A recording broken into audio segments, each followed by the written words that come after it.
तारीख इस बात पर शाहिद है कि इनक़िलाब फ़्रांस के 10 सालों के दौरान फ़्रांस में गुर्बत और बेरोज़गारी अपने उरूज पर थी। सिर्फ पेरिस शहर में 6 लाख से ज़्यादा फ़कीर थे, जो हर राह चलते हुए साहिब हैसियत शख्स का मलबूस पकड़ लेते थे। इसीलिए फ़्रांस में भीख मांगने के आदाब के हवाले से एक ऐसा कानून नाफिज किया गया, जिसके तहत कोई भिखारी सिर्फ आवाज़ लगाकर, गाकर या हाथ फैलाकर मांग सकता था। लेकिन अगर वो किसी शरीफ शख्स के दामन को थामेगा तो ये एक काबिल दस्तअंदाजी पुलिस जुर्म होगा। मुअर्रिखीन कहते हैं कि ये कानून भूखे नंगे अवाम की इज्जत नफ्स पर पहला बड़ा हमला था, जिसे उन्होंने कुछ देर तो अपनी बेबसी और बेबजायती से बर्दाश्त कर लिया। इस कानून के तहत पेरिस से 50,000 गदागरों को पकड़कर जेल भेज दिया गया। इसके बावजूद गुर्बत इतनी बढ़ी कि चंद सालों में मुल्क भर में ऐसे भिखारियों की तादाद 10 लाख तक जा पहुंची। लोगों ने कई साल इसी गुर्बत व अफलास में गुजारे, लेकिन उनमें नस्ल दर नस्ल इस कानून के खिलाफ गुस्सा परवान चढ़ता रहा। इंग्लैंड की हालत भी फ्रांस से मुख्तलिफ ना थी,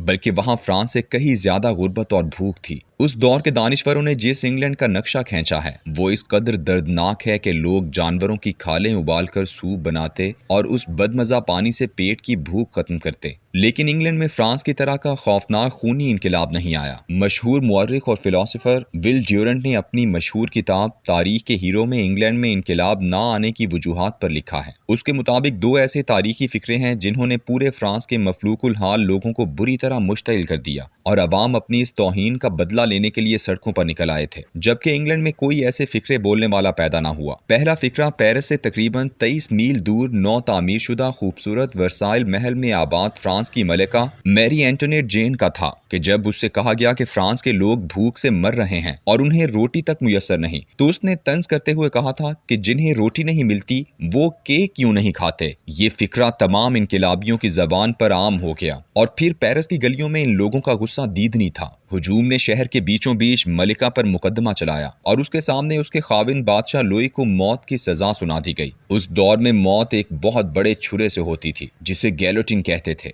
मुजरिम को एक चबूतरे पर औंधे मुंह लिटा दिया जाता था और कई फीट बुलंदी से चरखियों पर घूमता हुआ छुरा नीचे गिरता और गर्दन उड़ा देता था। बादशाह लुई को उसकी सवारी में उस चबूतरे तक लाया गया, लेकिन मलिका से गुस्से के इजहार का आलम यह था कि उसे हुक्म दिया गया कि वो अपने इन गार्डों के सामने कपड़े तब्दील करे। वो गार्ड जो कभी उसकी ड्यूटी पर मामूर हुआ करते थे। उसने स्याह मातमी लिबास पहनना चाहा जो कि बेवा औरतें पहनती हैं, लेकिन उसे उसकी भी इजाजत ना दी गई। उसके खूबसूरत बाल मोड़ दिए गए, उसके हाथ उसकी पुश्त पर इस सख्ती से बांधे गए कि वो दर्द से बिलबिला उठी। उसे घास ले जाने वाले एक रेड़े पर बिठाकर सरेआम अवाम में से गुजारा गया। जिस जल्लाद ने उस पर छुरे को चलाना था उसको भी उसी रेड़े पर मलिका के साथ ही बिठाया गया। उसे जब 16 अक्टूबर 1793 को 12:15 पर छुरे के नीचे ज़बह किया जाने लगा था, तो उस मुतकब्बिर और रौनत वाली मलिका के मुंह से निकला, मुझे मुआफ कर दो, मैंने ऐसा जानबूझकर नहीं कहा था। ऐसा करते हुए उसने अपना सर आगे बढ़ाकर जल्लाद के पांव पर रख दिया। बहुत बड़ा छुरा लहराता हुआ आया और मलिका का सर तन से जुदा हो गया। उसके जिस्म को उठाकर एक गुमनाम गड्ढे में फेंक दिया गया, क्योंकि इनकिलाब के हंगामों में इतने लोग मारे जा चुके थे कि कब्रिस्तान पर ताले लग चुके थे। लोग देर तक उसके सर से फुटबॉल खेलते रहे। दूसरा किरदार भी इसी फ्रांस का एक जर्नैल रोहान था। बादशाह ने जब उसकी जिम्मेदारी लगाई कि वो अवामी बगावत को कुचले, तो लातादाद लोगों ने उसे घेर लिया और पुकार पुकार कर फरियाद की कि हमें मत मारो, हम तो बस भूखे हैं, हमने कई दिन से खाना नहीं खाया। उसने रौनत से पूछा क्यों नहीं खाया, तो लोगों ने जवाब दिया कि कुछ खाने को मुयस्सर ही नहीं है। रोहान ने तन से कहा, पेरिस शहर में इतनी घास है, तुम घास क्यों नहीं खाते। जब उस जर्नैल को इस बड़े छुरे के नीचे ज़बह करने के लिए लाया जा रहा था, तो लोगों ने पहले उसको सबके सामने घास खाने पर मजबूर किया और फिर उसके मुंह को घास से भरकर उसे औंधा लटा दिया गया और फिर उसके सर को तन से जुदा कर दिया गया। विल ड्यूरेंट लिखता है कि लोग 10 साल से भूख बर्दाश्त कर रहे थे, गुर्बत में जिंदगी गुजार रहे थे। थोड़े बहुत हंगामे भी चलते थे, लूट मार भी होती थी, लेकिन फिर शाम को थक हार कर खामोशी से सो जाते थे। लेकिन मलिका के इस फिक्रे से होने वाली तौहीन ने अवाम में आग लगा दी। उसके बाद हुआ ये कि लोग हर साहिब हैसियत को भी मलिका का साथी और गरीबों का तमस्कुर उड़ाने का मुजरिम समझा जाने लगा। हुजूम किसी शख्स को सड़क पर रोकता,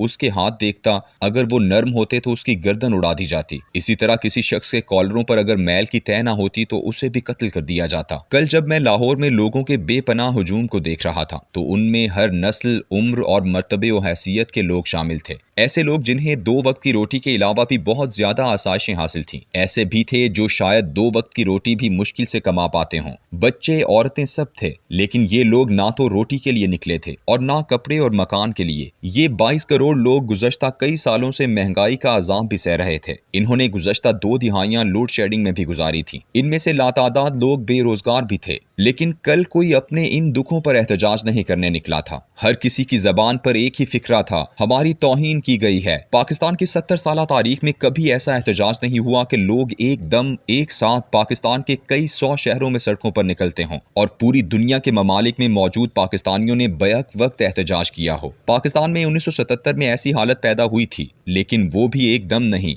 1 माह बाद 9 अप्रैल को पंजाब असम्बली के सामने अवाम बिखरे थे। लेकिन कल का 9 अप्रैल 2022 तो हैरान कुन था। लोग खौफनाक हद तक गैज़ो गज़ब लिए हुए थे। कुछ अरसे बाद ये हंगामे खत्म हो जाएंगे। तो अगर किसी ने उनकी तारीख मुरतब की तो फ्रांस की मलिका मैरी की तरह शहबाज शरीफ के इस फिक्रे को जरूर हंगामों की बुनियाद बताएगा कि भिखारियों को इंतखाब करने का कोई हक नहीं। Beggars are not choosers. दुनिया के मामूलात में तमाम इज्जतदार लोग अपनी जरूरियात के लिए जिंदगी में भीख जरूर मांगते होंगे, लेकिन फिर भी कोई भिखारी कहलाने की तौहीन बर्दाश्त नहीं कर सकते। यही तारीख का सबक है। जल्द सीख लो तो अच्छा है।